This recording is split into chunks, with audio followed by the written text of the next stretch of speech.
everyone, I'm Stephanie with Immersive Spirit. Welcome to your astrological insights. A little late.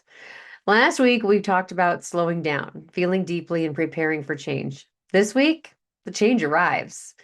So we are not easing into March. We are being launched into it. This week is bringing Mars leaving Aquarius and entering Pisces. So it's going to shift how we act and what we chase. We have our lunar eclipse in Virgo early Tuesday morning. It's a major release point for us that will echo for the weeks ahead. Venus is leaving that dreamy Pisces for bold Aries on Friday and immediately confronting both Neptune and Saturn. The Sun is meeting Mercury retrograde at the midpoint of the retrograde cycle on Saturday. It's a moment of inner clarity for us in the Cazimi. Mercury retrograde, of course, is carrying over from last week, so we're still weaving its backward magic through Pisces.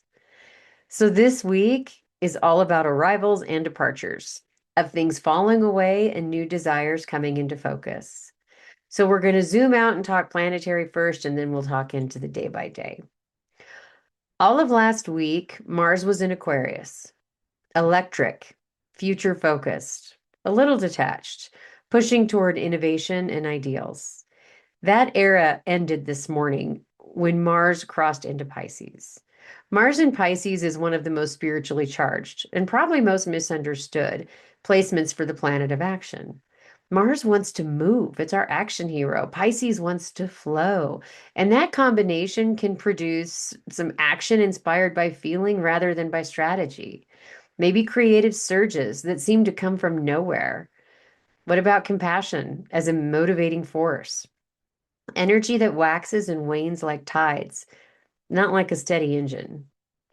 And the shadow side of Mars in Pisces, our motivations can blur.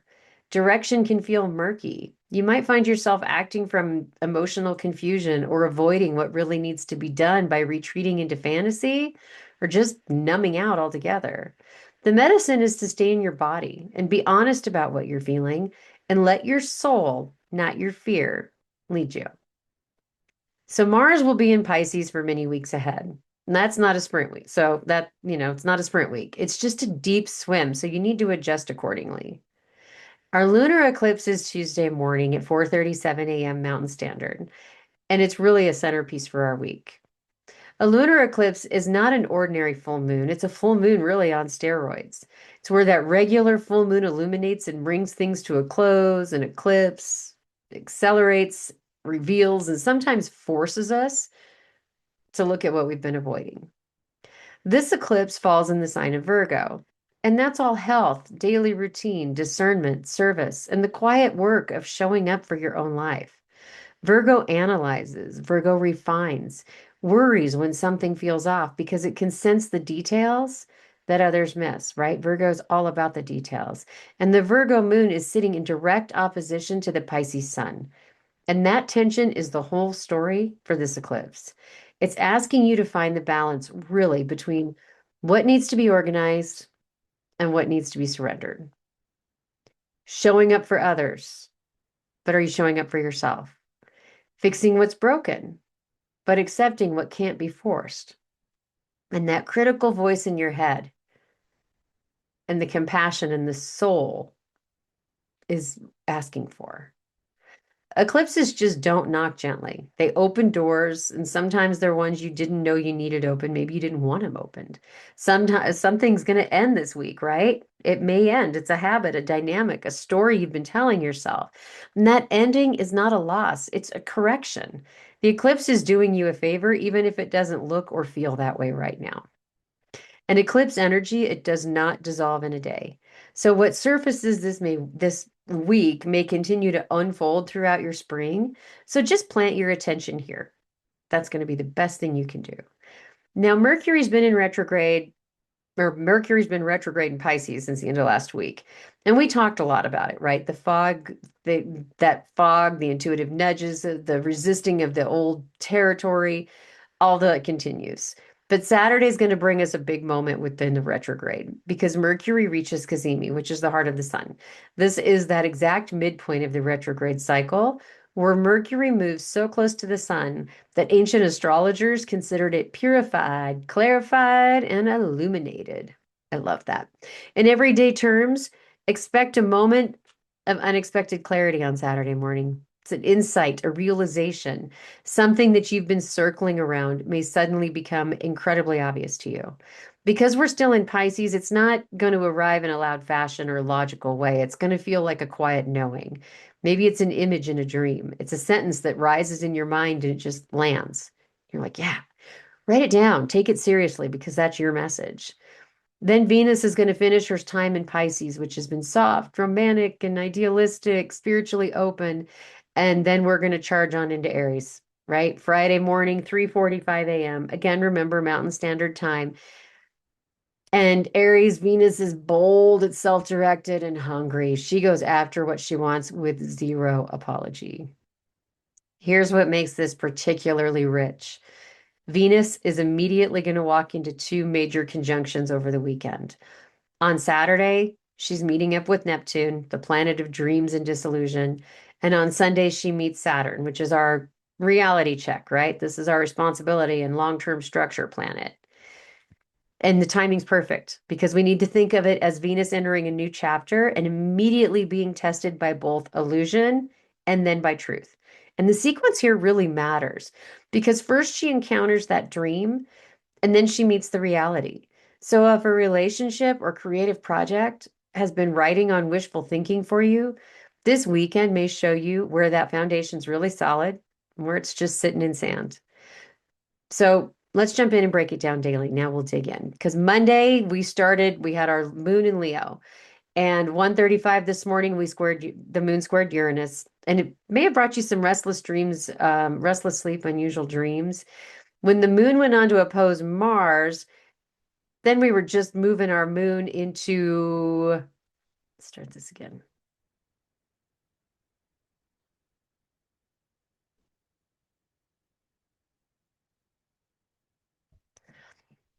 So let's break it down daily. Monday began, I should say, with Monday in Leo, and then the moon squared Uranus. So may have been some restless sleep, unusual dreams.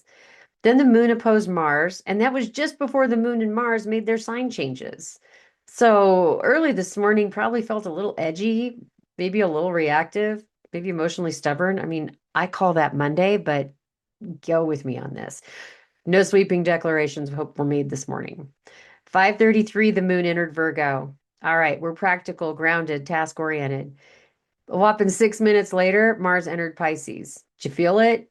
Did you feel a shift this morning? That moon goes into that detail loving Virgo, right as our action hero planet, went right into the emotional depths of Pisces. So it's an interesting push pull dynamic happening here because it's that urge to organize versus the urge to simply feel your way forward. At 8:14 this morning, Mountain Standard, the sun in Pisces formed that conjunction with Pallas, which is the asteroid of wisdom and strategy and pattern. When Pallas joins the Pisces sun, strategic insight comes through intuition, not analysis. So it's all really interesting around the Pisces and all the different unusual patterns this morning and all the different things that may have felt like downloads more than decisions. Tonight we shift a little. That moon in Virgo is opposing the North Node in Pisces. It's a quiet but pointed nudge from the universe. Where are you being called to grow? Where does your need to control the outcomes bump up against what is actually being asked of you? So highs for Monday, intuitive strategy, grounded after the moon shift and inspired ideas. Lows today, we had some early morning restlessness, emotional edgy, tension between wanting to organize and then needing to surrender. Ultimately, our tone was turbulent start and then settling into a quiet discernment into our evening. Now, tomorrow, Tuesday, March 3rd, we have our lunar eclipse in Virgo, 4:37 a.m. Mountain Standard Time. And even if you sleep through it, you're going to likely wake up feeling that the weight of something, a heaviness, a clarity, it's just an emotional residue you can't quite name. You're going to feel that. And that's what the eclipse doing its work right now. Give yourself grace on Tuesday morning. Don't rush into a routine. It's a day to receive, get those downloads, not be super performative. The eclipse is illuminating something in Virgo in the Virgo part of your life. So you want to ask yourself, what's felt out of alignment in my daily life, my health, my work habits, self-talk? That's the zone you want to focus on. Around 8:45, the moon sextiles Jupiter retrograde in Cancer. It's a gentle exhale with big energy. It's a moment of warmth and emotional support and the sense that you're held even when things feel uncertain with the strain of that lunar eclipse. So lean into it and let it be medicine in the morning for you. Now, by 5:38 p.m. Tuesday evening, the moon's going to oppose Mercury retrograde in Pisces. Communication is going to get a little murky in the late afternoon and the evening. You may feel that your words just don't quite match what you're trying to convey, or that you're receiving someone else's words but struggling to interpret that. They're having the same issues. It's not a time to try and resolve that understanding. Just let it rest and return to that later, right? Right now, it's not going to be communicated correctly. Highs for Tuesday, deep emotional revelation, a sense of karmic completion, and then the warmth of that morning Jupiter, right? That sextile. And then our lows, we've got communication fog by the evening time, emotionally overwhelming, the tendency to overanalyzing what the eclipse is really telling you. Our tone is ultimately transformational. Let it just move through you. Don't try to control everything. All right, Wednesday. Wednesday morning carries kind of an emotional hangover for us from the eclipse, but it's in a good way because the Virgo moon hasn't moved on yet. It's just wrapping up its journey with the two important aspects before it does. So at 7:41 a.m., the moon's going to oppose Venus in Pisces. There's a softness here and a little bit of a longing. You may notice that what we've been missing in your relationships or what you've been giving that you've been giving from a depleted well. It's a good way to put it. Pisces Venus, my apologies, is generous to a fault. The opposition asks, are you receiving as well as you're giving in this instance? And then at 7:52 a.m., the moon trines Uranus in Taurus. So it's a grounding but slightly electric energy. A practical insight might arrive here. Something clicks that has really felt stuck. And then at 9:40 a.m., Venus in Pisces sextiles Uranus in Taurus. Quite a lovely aspect, right? It's unexpected ease or a pleasant surprise in love, beauty, or your finances. Don't overlook it because it arrives pretty softly. 11:55, then the moon is going to move on into Libra, and the energy shifts from that internal processing to more relational awareness. We move from what do I need to release to how are we all doing together? And how are we doing together even as partners? And the afternoon gets a little heavier. So 2:07 p.m., that Libra moon's opposing Neptune in Aries. Idealism is going to meet some fog. 4:01, the moon opposes Saturn in Aries, and that's idealism meeting reality. So these two back-to-back oppositions can feel a little deflating, especially after the intensity of our eclipse. Something that seemed possible may reveal some complications or some road bumps for you. A relationship or a situation may show you what it actually requires, and that could be a little bumpy. The evening rescues us because at 8:34 p.m., the moon trines Pluto in Aquarius. So we have depth, quiet power, a sense of transformation beginning to clarify. You may find your footing finally by bedtime. So our highs for Wednesday morning is rational insight. We have our Venus and Uranus surprise, evening depth and resolve. But we've got afternoon heaviness and dream versus reality tension as a low in our relationships. So our tone is really processing and pivoting, right? Heavy in the middle, grounded by the evening. So we move into Thursday, right? And this first half of the week has felt like we've been wrung out, and Thursday's going to offer a little relief. 10:13 a.m., the sun in Pisces trines Jupiter retrograde in Cancer. It's one of the most naturally supportive aspects in astrology. It's an easy flowing connection between your life force and the planet of expansion, abundance, and faith. Right? So it's not dramatic. It doesn't ask you to do anything. It simply lifts the weight for us. So we might feel a quiet optimism returning. Maybe it's a broader perspective on what this week has already asked of us in just the first few days. Generosity with others and with yourself. It's a sense that life is, in fact, working finally in your favor. And that all feels that Thursday. In the context of this Pisces energy and the eclipse aftermath, that Sun Jupiter trine is like a warm hand on your shoulder. Just receive it, just enjoy it. By 4:22 p.m., the moon in Libra squares Jupiter retrograde in Cancer. The ease can tip slightly in overextension here, saying yes maybe to too many people, maybe overpromising or smoothing something over when it actually requires a conversation. So have the combo. Hold the balance between generosity and truth. So our highs, we have that Sun Jupiter grace, returning optimism and emotional generosity for Thursday. Lows, look out for overcommitting or avoiding necessary honesty in the name of keeping the peace. The tone for Thursday is expansive and genuinely hopeful, right? It's a much needed breath of sunshine for all of us. By Friday, we begin in the dark. Venus making her sign change at 3:45 a.m. She's leaving Pisces, which has made love feel like a spiritual experience for us, sometimes almost too open, too surrendered, too hurtful. And we've entered Aries. Immediately, love and beauty take on a new flavor, direct, bold, self-assured, and a little impatient. And this shift is going to be felt. You may wake up Friday with a clearer sense of what you want and less willingness to wait for it or be patient. That's Venus in Aries. So take a breath. At 8:43 a.m., Vesta in Aquarius squares Uranus in Taurus.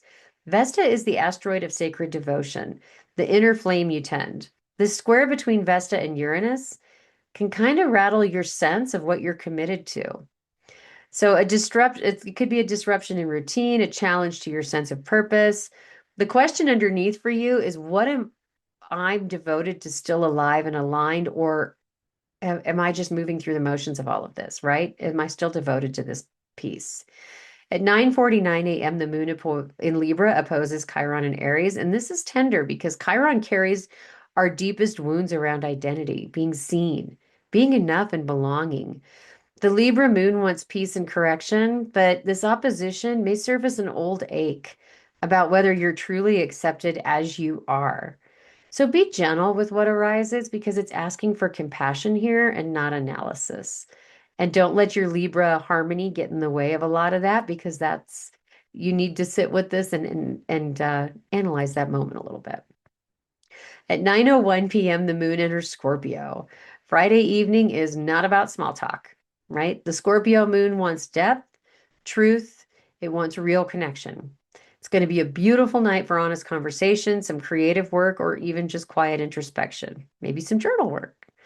Your highs for Friday, Venus entering Aries. It's clarity about desire, depth, and some deep depth by evening. The lows is we have some old wounds around identity and belonging surfacing and a disrupted sense of purpose. Friday's all about being bold, right? New energy and love um, in the morning. And then by nighttime, just that deep longing and deep connecting, deep introspection. All right. By Saturday, it's one of our most electrically charged days of the week. Most of the action is probably going to be happening before dawn. So see how it goes, right? 4:01 a.m. Mercury retrograde conjuncts the sun in Pisces. This is the Cazimi. It's that heart of the retrograde here. Ancient astrologers called a planet Cazimi when it was so close to the sun that it was considered to be its throne, completely purified. In practical terms, expect a flash of clarity within the ongoing retrograde fog. It's a realization. It's a piece of information that reframes everything, an answer that has been waiting for you to be still enough to receive it. Watch for it in your dreams, I would say too, because we're not in Pisces, but it may not arrive as a lot, and so it may arrive as a logical thought, but it may come to you in dream, right? I would say you're going to watch for it in a feeling as well. Um, an image. It depends on your clair and what you want to dig into there. But I would say a half waking state between sleep and rising, whatever it is you're feeling in those moments on that Saturday, or whatever you first feel when you wake up, like, well, that was weird. Write it down. Don't lose that because that's a big message for all of us right now with that Mercury Cazimi. or that Cazimi at that time. Then at 4:27, so not even a half hour later, Venus is in Aries, conjuncting Neptune in Aries. And that's where that bold new Venus desire is meeting the planet of dreams and illusion. Its energy is exquisitely beautiful and slightly unreliable. In love, you may feel swept away by something that is more feeling than fact. In creativity, it's inspired and outworldly. This is wonderful for art, musical, spiritual practice, and falling a little bit in love with life. It's not a day for signing anything or making permanent commitments. By 4:33 a.m., the moon in Scorpio trines Mars in Pisces. It's emotional depth and spiritual action moving in harmony. It's a whole lot of water, right? So what you feel and what you want to do are very much aligned. It's rare and worth noticing in these moments. Excuse me, at 6:13 a.m., the moon in Scorpio is squaring Pluto in Aquarius. Intensities coming up, power dynamics, the parts of yourself or your situation that you've been avoiding. Scorpio and Pluto together don't let you look away. This is uncomfortable, and it's exactly what you need to keep moving forward. Finally, we're in the afternoon, right? By 2:33 p.m., the moon's trining the North Node retrograde in Pisces. It's a quieter alignment this time, a moment of feeling on path even after we've had a turbulent week.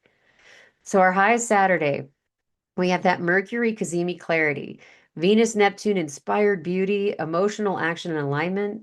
But low is the Venus Neptune illusions and love, right? Pluto intensity is going to demand honesty. Tone is ultimately spiritually potent, creatively alive, and emotionally deep, but very expressive, very, very much on the emotional side that day. Sunday, March 8th. Don't forget daylight savings time for those that practice daylight savings. So our clocks are springing forward a full hour at 2 a.m. But what we lose for that hour, Sunday more than makes up for it. The Scorpio moon is building a trine to three planets in the early morning hours. 3:46 a.m., the moon's trine Jupiter retrograde in Cancer brings us warmth, emotional generosity, and a sense of being held by something larger than your circumstances. At 5:16 a.m., the moon's trining Mercury retrograde in Pisces. It's a beautiful meeting between your deep emotional knowing and your mind. Even with Mercury retrograde, this moment flows. Conversations started here can really reach something real. By 9:41 a.m., the moon's trining the sun in Pisces, so it's harmony between your inner world and your outer presence. A wholeness that doesn't need to announce itself. It just is. In the middle of this grace, 7:39 a.m., Venus in Aries is conjunct Saturn in Aries. After Friday's bold entrance into Aries and Saturday's Neptune drenched dreaminess and love boat, Venus is now meeting Saturn, and love's going to get real. Saturn doesn't destroy love, it clarifies. It asks, is this built on something that lasts, or are you on quicksand? Is what I'm feeling rooted in the truth, or is it just what I want it to be? I'm just going to say it. Pink Floyd has a great line. Is this love, or is it the idea of being in love? Give me the song in the comments. I'll throw you a bone. This is not a moment to brace for. It's a moment to stand in honesty. What is real in your relationships, romantic, creative, or otherwise, will deepen under this conjunction. What has been built on that illusion will simply reveal itself as such at this time. This week closes out at 11:23 p.m. with Mercury retrograde in Pisces trining Jupiter retrograde in Cancer. Two retrograde planets in water signs flowing in harmony. Your mind opens into faith. Whatever this week has stirred up, this final aspect says trust the process, trust the tide, trust yourself. Highs for Sunday emotional harmony, Venus Saturn relational clarity, Mercury Jupiter faith and openness. Our lows losing an hour of sleep, Venus Saturn relationship clarity checks. Our tone Sunday is really restorative, right? It's grounding and it's quietly full of faith. As we zoom out of this week is asking a lot. We've asked to release through the lunar eclipse something you may have been carrying longer than you've even known. It's asking you to shift how you act and what you're driven by as Mars moves into Pisces. It's asking us to be honest about what you love and what love requires as Venus meets both Neptune and Saturn. In the middle of all of this it offers you a moment of clarity, right? We have Saturday's Cazimi as if here to say, here, this is what you needed right now, this moment. The theme threading through every day this week is the difference between forcing and flowing. Mars in Pisces, Mercury retrograde in Pisces, the sun in Pisces. It's not, this is not the sky of a sprint. This is the sky of someone learning to swim in deep water. You don't muscle your way through it. You read the current, you breathe, and you let it carry you somewhere new. And that somewhere new is where you're headed. It's taking you right exactly where you need to go. If you want help digging into your own personal chart and to see how this resonates for you, understand the eclipses, etc., I would love to do a reading with you. Please feel free to schedule a reading. And if you loved this or liked it and it resonated, please like, subscribe, and share. And then share in the comments with us what did the lunar eclipse this week ask you to release, and what kind of inspiration did you get from the Cazimi with the Mercury Sun? Thanks for joining. I'm Stephanie from Immersive Spirit. And until next week, stay grounded and keep looking up.